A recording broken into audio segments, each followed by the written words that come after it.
Live mula sa GMA Network Center. Ito ang 24 Oras. Magandang gabi po, Luzon, Visayas at Mindanao.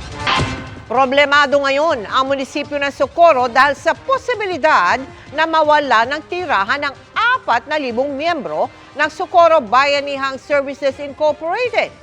Dahil yan sa suspensyon sa kasunduang nagpapagamit sa grupo ng lupa ng gobyerno kung saan sila ngayon nakatira. Mula sa Surigao del Norte, nakatutok live si Marisol Abdurama. Marisol? Mel, yung binabanggit yung kasunduan yan ang Protected Area Community-Based Resource Management Agreement na tatagal dapat ng 25 taon pero suspendido na nga. 5 taon nang dito nakatira sa Sitio Capian si Francisco Quiagan. Ngayon, namumroblema siya dahil sinuspindi na ng DENR ang kasunduan nito at ng Socorro Bayanihan Services Incorporated o SBSI para ipagamit sa huli ang lupang kinatitirikan ng Sitio Capihan. Bukod sa wala ng pupuntahan, narito rin ang kanilang kabuhayan. Uy, ako'y bahay sa abos. Ang matanong dyan yan po yung bahay din. Ayon naman sanang iwan ni Grace Angkog ang tahimik umano niyang pagtira rito sa sitio.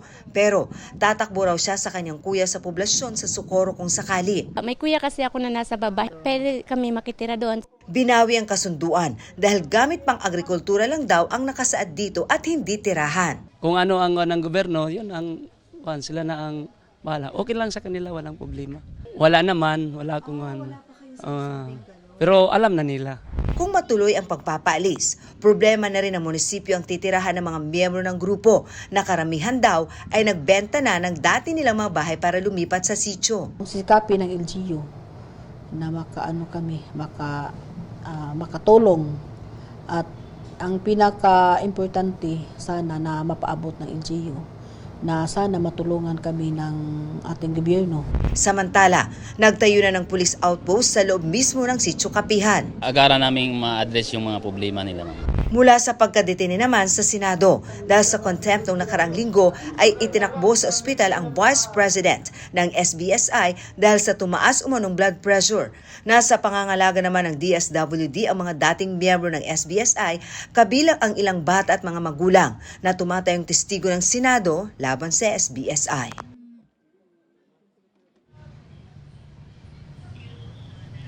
Balik naman dito sa Socorro, hinihintay na ng pulisya kung isasama sa listahan ang bayan sa red category o areas of grave concern dahil sa posibleng tensyon sa pagitan ng lokal na pamahalaan at ng grupo.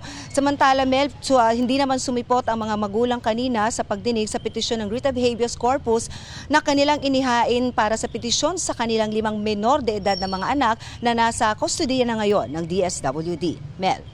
Maraming salamat sa iyo, Marisol Abduraman. Pinag-aaralan ng Finance Department na taasan pa ang buwis ng mga junk food gaya ng chichirya, maging ang mga sweetened beverage gaya ng soft drinks para po sa dagdag kita ng gobyerno sa susunod na taon. Pero ang isang senador may agam-agam. Nakatutok si Mav Gonzalez. Paano kung pati ang patingitinging chichirya magmahal dahil sa buwis? Kabilang sa ipinapanukala ng Department of Finance na pagkakakitaan ng gobyerno sa susunod na taon ang pagpapataw ng 10 pisong tax kada 100 grams o milliliter ng junk food, kasama ang mga candy, chichirya, dessert at ice cream. Gusto rin nilang itaas ang buwis sa sweetened beverages. Sa pagdinig ng panukalang 2024 budget ng DOF kanina, may pakiusap si Senador Raffy Tulfo. Yung chichirya po ata ay tataksa ninyo. Ulam na nila yon. Now, siyempre, pag pinatuangan po natin excise tax yan, ipapasa po yan ng manufacturer. Maapektuhan po yung mga mahirap. Yun na lang po siguro yung request ko sa inyo, pag-aralan niyo po mabuti. Baka marami pa pong pwedeng taksan dyan.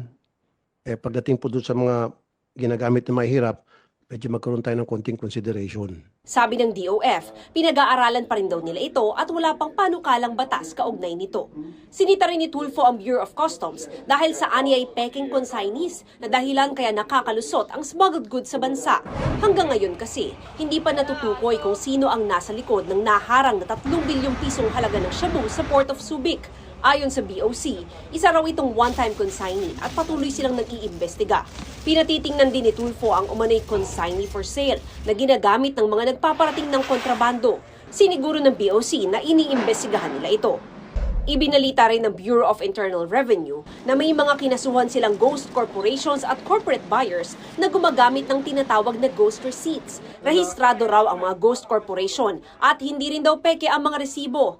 The transactions or the underlying transactions are those are the fake ones. There's really no transaction except that you buy those receipts or invoices at a certain percentage. Like for example, if you want a receipt valued at 1 million, you would buy that receipt for a certain percentage. Pero ginagamit daw ang ghost at fake receipts para sa deduction sa income tax. Pero pag nakita raw nila na ghost corporation o hindi matrace ang nag-issue ng resibo, hindi na nila pinapayagan ng claims na ito. Sa ngayon, 4 na pinakamalalaking ghost corporations at 3 pinakamalalaking corporate buyers ang kinasuhan na ng BIR at tiyak daw na may mga susunod pa. Hiniling din ng BIR sa Senado na dagdagan ang kanilang budget sa pasweldo. Kulang daw sila ng mga tauhan, partikular sa mga tax collector, dahil hirap silang makakuha ng personnel dahil sa mababang sweldo. Para sa GMA Integrated News, Mav Gonzalez, nakatutok, 24 oras. Tila walang sinasantong personalidad ang ilang umano'y scammer. Biniktima pati mga artistang sina Mikey Quintos at Paul Salas at 7 iba pa. 8 milyong piso ang natakay. Nakatutok si Jonathan Andal. Sama-samang nagsampa ng reklamong syndicated estafa sa piskal ng Makati sina Mikey Quintos, Paul Salas at 7 iba pa matapos daw matangayan ang aabot sa 8 milyong piso sa umano'y crypto scam. Inireklamo nila sina John David Del Castillo Ortiz, Margarita Ortiz Dan, Ralph Francisco Torres, Delphine Hernandez Villaruel Jr. at Julian Vincent Ortanes Parado ng Cronus Holdings Corporations. Kwento ng mga nagrereklamo, hinikayat sila na palaguin ang kanilang pera na ipapasok sa crypto trading. Ang pangako pa raw nung una, 5% compounding interest kada buwan. Nakuha naman daw ito ni Mikey sa 1 taon niyang pag-i-invest dito. Pero nitong Mayo, inengganyo raw ulit sila na mamuhunan sa crypto at may pangakong dodoblehin ang kanilang pera sa loob lang ng 2 linggo. Nag-invest daw noon ulit sina Mikey. Kalipas ng 2 weeks, 3 weeks, binigyan pa na namin ng a month. Wala na, hindi na kami binalikan. My future brother-in-law, yung unang-unang naging connected sa kanila. So I think that's their modus din na aalagaan ka muna nila. You give a sufficient amount or a big amount na more or less 8 million na yung nakuha nila sa amin eh. Okay na, tinakbo na nila. Sabi ng mga abogado ng mga biktima, isa sa mga inirereklamo ay nasa kolehiyo pa. Kaya susulat daw siya sa eskwelahan nito. This is syndicated staff, so this is life imprisonment. Approach us. We're willing to sit down and discuss this. Otherwise, we will push through with this case. Rehistrado sa SEC o Securities and Exchange Commission ang Cronus Holdings Corporations. Batay sa Certificate of Incorporation ng kumpanya na nakuha namin mula sa company na Mikey, nakasaad na hindi maaaring tumanggap ang kumpanya ng investment ng walang secondary license mula sa komisyon. Pinuntahan namin ang address nito sa Taguig batay sa kanilang SEC registration. Pero sabi ng barangay, walang ganong address doon at wala silang alam na ganong pangalan ng kumpanya roon. Nagtungo rin kami sa isa pang opisina nila sa Makati pero sabi ng gwardiya roon, matagal nang hindi pumupunta roon ang isa sa mga inirereklamo na si David Ortiz. Nagpunta rin kami sa address niya at ni Margarita Ortiz Tan sa Parañaque sa tulong ng mga tanod. Pero sabi ng naabutan namin sa bahay, hindi na sila roon nakatira at pinauupahan na ang bahay. Tinawagan at tinext din namin sila pero hindi sila sumasagot. Sinusubukan pa rin namin kunan ng pahayag ang 3 iba pang nirereklamo. Siguro yung lesson na natutunan ko is pag masyadong pag too good to be true. Pag-isipan ng investments, huwag masyadong go agad. Para sa GMA Integrated News, Jonathan Andal, nakatutok 24 oras. Ramdam na sa ilang lugar sa Luzon ang hagupit ng bagyong Jenny. At sa Cagayan, 10 bayan na ang itinuring na areas of immediate concern. At yan ang tinutukan live ni Russell Simorio ng GMA Regional TV, 1 North in Central Luzon. Russell? Pia, anumang oras ay maaaring magpatupad ng preemptive evacuation ang ilang lokal na pamahalaan dito sa Northern Luzon dahil pa rin sa banta ng bagyong Jenny. Bumuhos ang malakas na ulan sa palayang ito sa Lawag City, Ilocos Norte kaninang umaga. Pero imbes na perwisyo, ikinatuwayan ng ilang magsasaka dahil ilang araw na raw mainit ang panahon sa lugar. Sa Ilocos Sur naman, nagresulta sa pagguho ng malalaking tipak ng bato sa kalsada ang malakas na pag-ulan sa bayan ng Suyo kahapon. Passable na ngayon ang isang lane at patuloy pa ang clearing operation. Medyo malakas yung ulan kahapon kasi sa part ng upper barangay namin. Kasi yung nag-rock at saka landslide kahapon, dati na rin nag-landslide yun. Ang mga taga-barangay San Juan Norte sa Vigan City nag-impake na ng mga gamit sakaling tumaas ang level ng tubig sa ilog at kailangang lumikas. Kinakabahan naman. Mas lalo pag gantong tuloy-tuloy yung ulan niya hanggang madaling araw. Sa bayan ng Kawayan, walang pumalaot na mga mangingisda dahil sa masamang panahon at iniangat na lang nila ang mga bangka para hindi mapinsala. Sa Aurora, lumalakas na ang hampas na mga alon at makulimlim na rin ang kalangitan sa dalampasigan ng Dalisag. Ang mga mangingisda apektado ng kabuhayan dahil 3 araw nang hindi makalaot dahil pa rin sa banta ng bagyong Jenny. Ang ilan sa kanila sumasideline na lang daw muna sa pagsasaka para kumita. Naglabas na rin ng no sailing at fishing order ang Civil Defense Office ng Cagayan. Suspindido rin ang klase sa ilang lugar sa probinsya. Ngayong araw, bunsod pa rin ang masamang panahon. Sabi ng MDRRMO, nakadeploy na ang mga rescue personnel mula sa Philippine Coast Guard at AFP sa Calayan Island at handa na rin ang mga floating asset ng probinsya. Inihahanda na rin ng lokal na pamahalaan ang ilang kagamitang pang-rescue sa mga posibleng maapektuhan ng bagyong Jenny. 10 bayan sa northern portion ng probinsya ang itinuturing na areas of immediate concern. Ayon sa Pag-asa, pinagsamang epekto ng trough ng bagyong Jenny at localized thunderstorm ang nagpapaulan sa mga nasabing lugar. Pinalalakas naman ng bagyo ang habagat na nagpapaulan sa ilang lugar sa Palawan.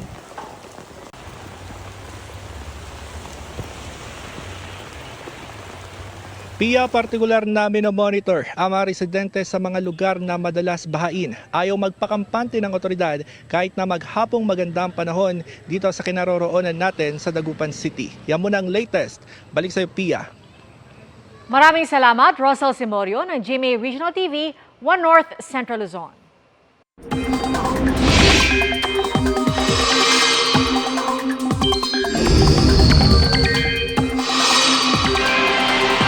Mga kapuso, ang magkakatid ng lagay ng panahon ngayong gabi, isa sa mga weather presenter ng GMA Integrated News Weather Center. Walang iba kundi si Anjo Pertiera. Magandang gabi sa iyo, Anjo. Magandang gabi, Emil. Mga kapuso, maging alerto po tayo at lalo't ilang araw pa magtatagal sa loob ng ating Philippine Air Responsibility ang Bagyong Jenny. Patuloy na itong lumalakas at tumahatak ng habagat kaya asahan pa rin ang maulang panahon sa malaking bahagi ng bansa. Nakataas ngayon ang signal number 1 sa Batanes, kasama po dyan ang Cagayan, Babayan Islands, northern eastern portion ng Isabela, ang Apayao, northern and central portion ng Ilocos Norte, northeastern portion ng Abra at northern portion ng Kalinga. Pagandaan sa mga lugar yan ang malakas na bugso ng hangin na may kasamang pag-ulan. Magiging maalon at delikado rin pumalaot sa northern at eastern seaboards ng northern Luzon.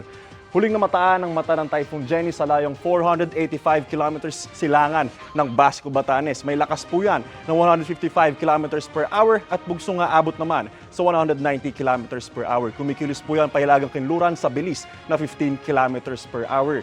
Ayon sa Pag-asa, posibleng maglandfall ang Bagyong Jenny sa southern portion ng Taiwan bago ito tuloy lumabas sa ating PAR sa darating na Huwebes. Bukod sa trough o extension ng Bagyong Jenny, magpapaulan din sa bansa ang pinalakas at tinahatak nitong hanging habagat kasama na rin po ang mga localized thunderstorms.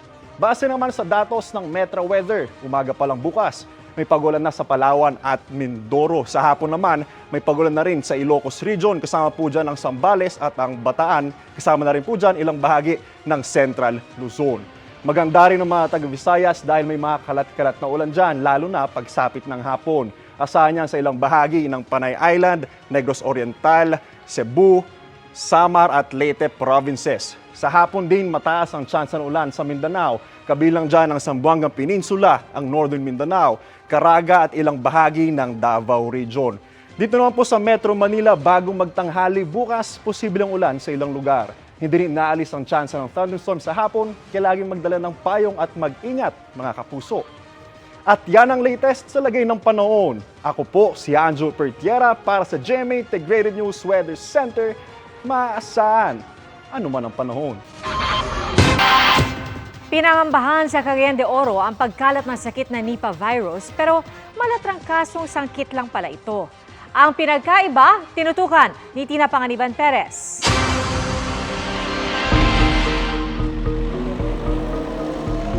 Balik online ng ilang klase sa Cagayan de Oro matapos dapuan ng malatrangkasong sakit ang maraming estudyante. Pinangambahan ding Nipah virus ito na pareho sa kumakalat sa India na mula sa mga paniki ay naipapasa sa ibang hayop tulad ng baboy bago maipasa sa tao. Pero sabi ng DOH, hindi Nipah virus ang dahilan ng pagkakasakit ng mga estudyante sa Cagayan de Oro. Meron lamang po talagang pagtaas ng mga kaso ng flu-like illness. And it's not just happening in Cagayan de Oro. Magkaiba ang sintomas ng flu-like illnesses o malatrangkasong sakit kumpara sa Nipah virus infection. May lagnat yan pareho, pero ang Nipah virus infection, mataas ang lagnat na may kasabay na kumbulsyon at pagdedeliryo. May pananakit ng katawan pareho, pero ang Nipah virus, matindi yan at meron ding matinding panghihina at matinding sakit ng ulo. May sipon at ubo ang flu-like illnesses. Sa Nipah infection naman, pwedeng mapadalas ang tulog at mawala ng malay at bumaga ang utak. Wala pang aprobadong gamot sa Nipah virus, kaya ikinamatay ng marami sa India. 40 to 75% ayon sa aming alam, ang maaaring mamatay. Kaya mahirap siyang kumalat, namatay kaagad yung dinapuan niyan. Hindi katulad ng COVID ngayon na nag-umpisang marami-rami namamatay hanggang sa naging mild na lang at mabilis makahawa. Nagka-Nipah virus outbreak na rin sa bansa noong 2014 na ikinasawi ng ilang tao at kabayo sa Sultan Kudarat. Ayon sa isang eksperto, inilalabas ng mga paniki ang Nipah virus kapag nasa-stress, kabilang tuwing nabubulabog ang kanilang tirahan. We've been encroaching into wildlife habitat, converted into agricultural areas for urban development. It's just time na we will be having this close contact with wildlife animals. Bukod sa di pangingialam sa tirahan ng mga paniki, huwag na rin daw itong lapitan o kainin. Kahit sinasabi ng DOH na mabagsik ang Nipah virus, madali naman daw itong pigilang kumalat. Makatutulong daw ang mga nakaugalian na nating panlaban sa COVID-19. Kabilang dyan ang paghuhugas ng kamay at pagfe-face mask kung mahina ang resistensya o may sakit. Bukod dyan, Thoroughly washed the fruits and the food that we eat, especially those that we get from our backyards kasi maraming akong fruit bats dito sa country natin. Huwag kayong kakain ng double dead na karne. Para sa GMA Integrated News, Tina Panganiban Perez, nakatutok 24 oras. May batas na pero marami pa rin nabibiktima ng mga bastos, kabilang sa pampublikong transportasyon. Kaya higit pa, sa paalala ang inilagay ng LTFRB sa ilang bus para mapadali ang pagsusumbong. Nakatutok si Dano Tingkungko.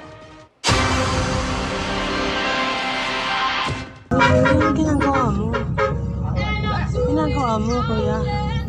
Taong 2020, nang makuna ng nooy 18 taong gulang na biktima ang kalaswaan ng lalaking nakasabay niya sa bus. Binawa kayo ko.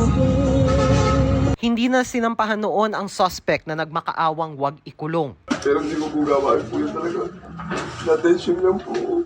Nitong Hunyo naman ang makuna ng isang transgender woman sa Iloilo City ang panonood ng sinakyan niyang taxi driver sa isang pornographic video habang nagmamaneho. Tinangka pa umano ng driver na kunin ang kanyang kamay para ilagay sa maselang bahagi ng katawan ng driver. Ang ako nalandaan ng worry that time, ma'am, isang safety ko, makapanaok pala. Ang gina-worry, basta madakpan, pag ito pala, basta may grab sa matalong. Si Maria, hindi niya tunay na pangalan, minsan na ring nabastos sa gitna ng kanyang biyahe sa pagitan ng Cubao at Bulacan. May humawak daw sa kanyang hita at dibdib. Akala ko wala lang, tapos nung umulit-ulit, pagising ko, bigla siyang bumaba. Nakakatakot po kasi talaga, parang ang ninakawan ng puri na hindi mo naman nasumbong. Saksi rin ang ilang commuter na nakausap ko sa kalaswaan sa mga pampublikong transportasyon na naglipa na. Nakita ko sa bus, yung bang hinihipuan na siya, hindi siya kumikibo. Kasi dito siya sa bandang unahan ko eh. Yung bang lalaki, parang wala siyang kibo na hinihipuan niya. Meron din mga lalaki na nakakaranas nito, talagang kailangan pagtuunan na to ng gobyerno. Kanina, bilang bahagi ng pagpapatupad ng Republic Act 11313 o ang Bawal Bastos Law, nagkabit na mga sticker na ito ang LTFRB sa mga bus. Nakalagay dito ang hotline 1342 kung saan pwedeng magsumbong ang mga nakaranas ng pambabasto sa pampublikong transportasyon. July 2018 pa ipinasa ang Bawal Bastos Law kung saan maituturing na pambabastos hindi lang ang sexual harassment tulad ng pamimito o catcalling, kundi pati na rin ang mga pangungutya na may kinalaman sa gender identity at sexual orientation ng tao. Kung ginawa ito sa pampublikong lugar tulad na lang ng bus o jeep, may kulong at multa depende sa pambabastos na ginawa at pang ilang beses ginawa.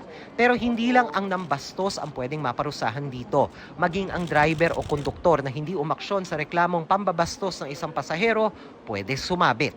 Kailangan po yung ating pong mga driver, conductor, or any transport employees ay maging vigilant din po sila sa mga sumbong ng ating mga pasahero. Ay kailangan po silang umaksyon dahil po kung hindi, meron din po silang penalty. Okay lang naman po, tsaka maganda po yun para iwas po talaga yung mga nababastos sa mga public na sasakyan. Yung iba na nababastos na parang hindi umiimik, parang natatakot sila. Para sa GMA Integrated News, Dano Tingkungko, nakatutok 24 oras.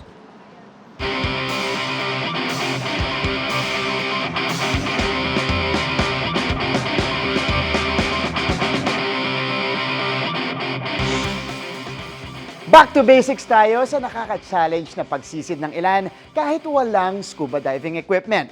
Sa maraming docu, pati sa pelikulang Muroami, tila minamaniya ng ilan kahit mahirap pala at delikado. Pero game-changing din ang feeling kapag natutunan mo, katulad ng ginawa ko. Down here, it's better down. Sa Asia's leading dive destination for the 5th consecutive year. Pero what if ang under-the-sea paradise ng Pinas? Mas malaya nating masisid minus the diving equipment. Medyo hindi ganyan ka-OA. Yon! Tara G, mag-free diving tayo dito sa Cebu. Di gaya ng scuba diving na makakasisid sa tulong ng breathing equipment, uri ng water sport ang free diving using only a single breath. Kung paano yan, aaralin natin dito sa Contique Beach, Maribago, Lapu-Lapu City sa Cebu. Tara! Dahil unti-unti nang nakikilala, marami-rami na rin ang nag-aalok ng free diving sessions all over the country. I saw the potential of it also, tapos it's a good way to start a business na may hilig ka. Pro tip niya, sumailalim muna sa sapat na training bago sumabak sa open water. It's all about relaxation, it's all about lowering our heart rate. So the lower your heart rate is, the better your breath hold, the longer your breath hold, the better your dive will be. Ito, mas kabado ako ngayon kasi try natin for the first time. The way they described it, medyo kailangan may mastery ka dito. So yung mga initial attempts, doon ako kinakabahan. Pero tara, let's change the game and let's try free diving. Goggles check, snorkel check, fins check, GoPro check, myself, pwede na, check na rin. Oras na para maging merman as the legit freediver. Magkakasubukan kung paano mag-equalize underwater. Equalization ang ginagawa para masanay ang tenga sa pressure underwater. Nasa baba na yung line natin, yun yung bababaan natin. So we'll try it out. First dive natin, naka 3 meters tayo. So pinakanamdaman ko muna, yung challenge talaga dito sa free diving, lalo na pagpababa ka na, is getting used to the equalization. Kasi you need it. So far, Gibe, 2.2 meters, that's around maybe 13 feet. Going up din, sabi ko, naramdaman natin na medyo, may depth na. So malalim na, we were Going hard at it. After 3 attempts line diving feet first, let's try na mauna naman ang ulo pababa sa line. Pakiramdam ko namin mag-a-upright na sila. Kahit yung bako lumalaban, coordination-wise, okay. Shoutout ko lang yung video ko na pinalo ko yung kettlebell sa ilalim. For this session's finale, First try, free diving. Kaya wala na challenge ito, guys. They make it look easy, but in reality, it's really challenging. Kaya natin. Okay, hindi ko masyado malalim. Pero at least, baby steps are getting there. I'll definitely do it again. I hope you guys could try it. Especially when you get deeper. Makakabigay sa feeling. Para sa GMA Integrated News, ako sa mga Bear, check the name! Formal nang sinimulan ang naval exercise ng Philippine at US Navy kasama ang ilang pang observer countries. Ayon sa Amerika, pagpapakita ito ng pagkakaisa ng mga bansang sumusunod sa International Maritime Law. Nakatutok si Rafi Tima. Formal na binuksan ang sama-sama naval exercises sa pagitan ng Philippine Navy at US Navy. At ngayong taon, 8 bansang kasama, ang Amerika, Japan, France, Australia, Canada, United Kingdom, at New Zealand at Indonesia bilang observers. Sabi ng Amerika, ang naval exercise ay pagpapakita ng pagkakaisa ng mga bansang sumusunod nila sa International Maritime Law. Bagamat hindi pinangalanan, pangontra raw ito sa bansang hindi nila sumusunod sa rules-based international order sa West Philippine Sea. I think that it's important that all nations have a right to sail and operate in the West Philippine Sea, free from worrying about being attacked. And attacked is probably a strong word. I would say free from being coerced, free from being intimidated. Gagawin ang 2 linggong exercises sa Metro Manila at sa mga dagat na sakop ng Naval Forces Southern Luzon na nakabase sa Legazpi, Albay. Sa isang social media post ng Philippine Navy, ipinakita nila ang paglalayag ng BRP Antonio Luna kasama ang HMCS Ottawa ng Royal Canadian Navy sa West Philippine Sea. Balak din daw ng Department of National Defense na magpatayo ng mas marami pang base militar. Bukod sa mga bagong base militar at tuloy-tuloy na interoperability training sa ibang bansa, patuloy daw ang pagpapaigting ng Philippine Navy sa kanilang kakayahan sa pamamagitan ng mga bagong kagamitan. Pero ang mga ganitong hakbang hindi raw paghahanap ng gulo, kundi paninigurong mapapanatili ang kapayapaan. Para sa GMA Integrated News, Rafi Tima nakatutok, 24 oras. Balik normal na ang ilang serbisyo ng PhilHealth na naapektuhan ng ransomware attack. Kasama sa mga pwede na ulit ma-access ang member portal, e-claims at corporate website ng PhilHealth. Pero sinisika pa raw na i-restore ang iba pang systems. Nagpapatuloy rin ang investigasyon sa tulong ng National Privacy Commission, NBI at PNP. Mas paigtingin daw ng PhilHealth ang seguridad at nagrekomenda na rin ng pagbuo ng Joint Task Force para hindi na maulit ang pangyayari. Nauna ng tiniyak ng PhilHealth na hindi naapektuhan ng cyber attack ang membership database kabilang ang contributions at claims. Chika in a minute! Mabilis na chikahan tayo para updated sa showbiz happenings. Lumipat na ang UH Barkada. Sakto sa unang Lunes ng October ang pasilip sa bagong tahanan ng unang hirit. Siguradong mas gaganda ang gising ng ating mga kapuso dahil sa very modern at lakas maka-good vibes na hatid ng kanilang bagong studio. Officially part of the Philippine Air Force na si Miss Universe Philippines 2023 Michelle D. Nakumpleto na kasi ni Michelle ang kanyang reservist training. Sa isang post, sinabi ni Michelle na dati pa niyang goal na ang maging civilian reservist. Congratulations, Michelle! Spotted ang Super Junior member na si Unyuk sa birthday celebration ng anak ni Manny Pacquiao na si Mary Princess. Sa ilang videos ni Jinky Pacquiao, kita ang pagkakaraoke ng K-Idol habang sumasayaw ang mag-asawa. Hindi natuloy ang dapat sanang pagtatanghal ng OPM band na Kamikaze sa pista ng kasiguran sa Sorsogon. Pinauwi kasi sila ng mismong gobernador ng probinsya. Ang dahilan, alamin sa pagtutok ni Ian Cruz. Sa gitna ng concert para sa pagdiriwang ng kapistahan sa Kasiguran, Sorsogon kagabi, bumagitna sa entablado ang gobernador ng lalawigan na si Boboy Amor para sa isang anunsyo. Sana naintindihan nyo, hindi ko gusto to. Kaso, sinabi ko nga, may attitude. Hindi na yung makakabalik sa Sorsogon, maniwala kayo sa akin. Maraming banda na gusto magpasaya sa atin. Pero kung gano'n naman ang ugali, pasaysahan tayo. Ang tinutukoy ng gobernador na hindi na makakapag-perform ang bandang Kamikaze. Pinauwi na raw niya ang nasabing banda. Inuulit ko, bayad yun. Kasi bago mag-perform sila, dapat bayad. Pero pinauwi ko na, hindi ko na pagtitirahin yun sa residensya. Pinauwi ko na sa airport, doon sila mag-umaga. Okay? Inuulit ko, hindi tayo pwedeng pastusin ng mga taga-Sorsogon. Pinipilit ko na itaas ang dignidad ng bawat Sorsoganon.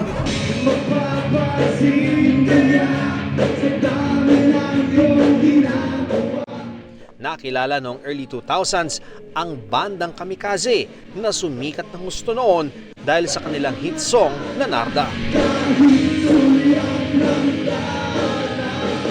Hindi malinaw sa anunsyo ng gobernador ang dahilan kung bakit niya pinauwi ang banda. Pero ayon kay Dong Mendoza, ang Public Information Officer ng Provincial Government ng Sorsogon, nagalit daw ang gobernador nang tumanggi ang banda na magpictorial sa atraksyon ng probinsya na kung tawagi 16,000 Blue Roses na binubuo ng libu-libong LED na mga bulaklak.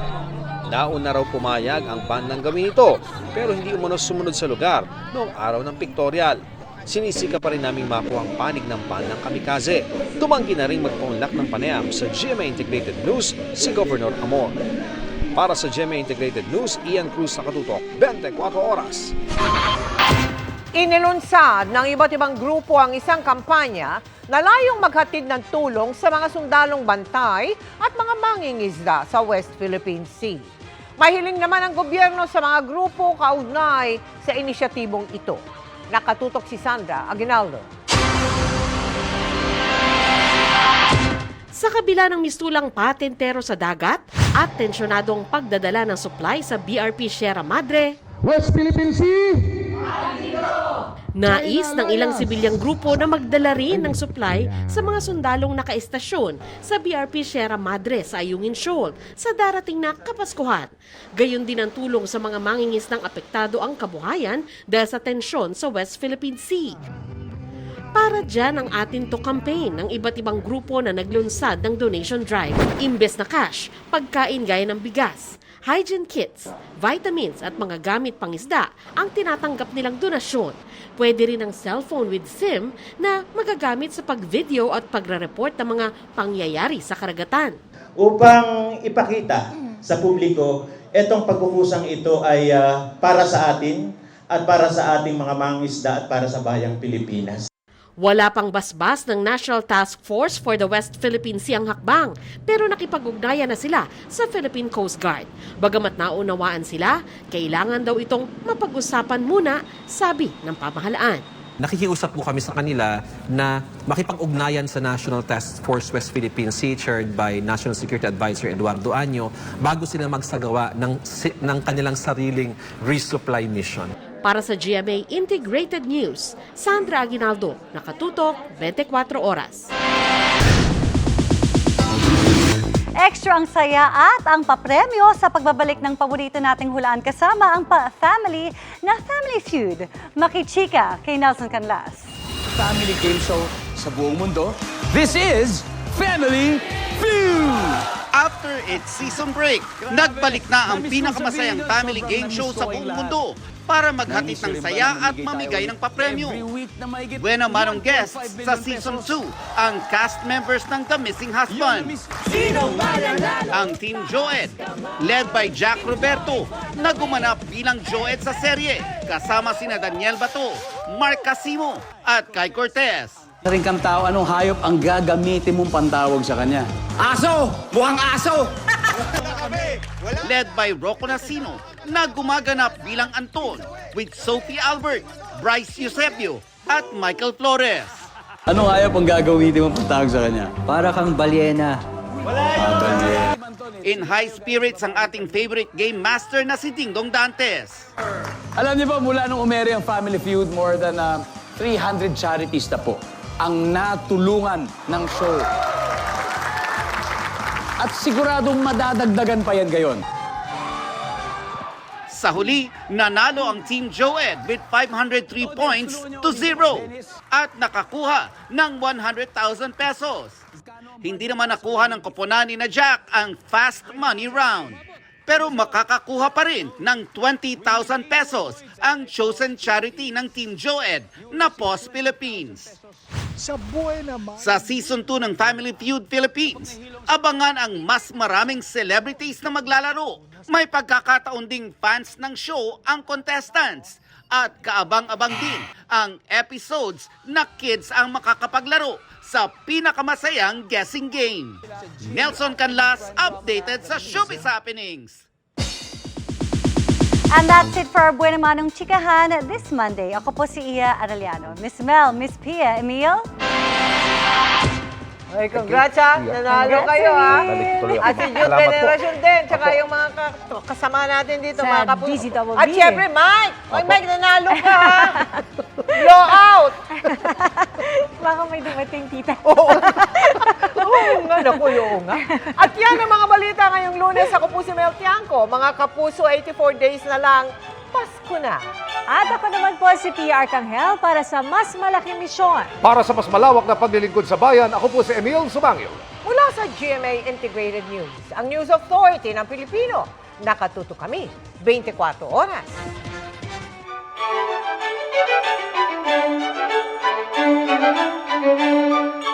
Mga kapuso, samahan nyo kaming tumutok 24 oras. Bisitahin at mag-subscribe sa GMA Integrated News sa YouTube. Sa mga kapuso abroad, bisitahin ang GMA Pinoy TV at www.gmanews.tv.